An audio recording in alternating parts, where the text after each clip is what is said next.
This is part 3 in buying at an auction. As a professional, there's lots of steps, and I've given a lecture on 1 and 2, and this is the final step, which is, okay, you've won. You have gotten the thing that you came for. There's a few little tips that you need to know, and this will save you potentially heartache if you know what these are. 1, before you ever get to the auction house, if you know what you're going to buy, if it's a large or bulky thing, arrange shipping beforehand, or at least have an idea of how you're going to ship it.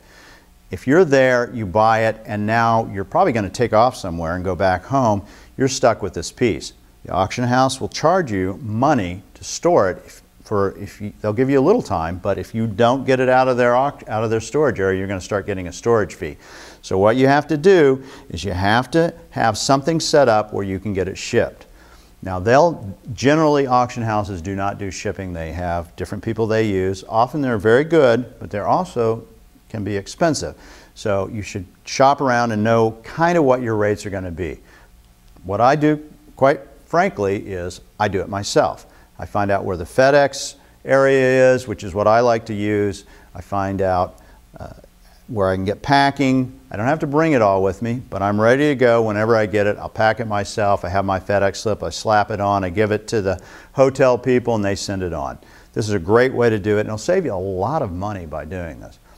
Another important thing you want to look at once you've bought the object, don't forget, you need to inspect it. I've watched how things get handled, and you have to remember, auction houses are like a mechanical industry. There's tons of things going through, and a lot of hands touch the piece that you just bought. And you know, they're professionals generally, and at the big auction houses, they know how to handle these things as a general rule, but things happen. Things get dropped, get chunked. If that piece isn't just like you had seen it beforehand, now has a big dink or a break or something, you need to make sure that you say, hey, this is not how it was. It rarely happens, but it can. And that one time you didn't check, you just took the material and left, that's the time it's generally going to happen. So make sure that you check it before you leave, just that it was the same as when you previewed it and it has not changed.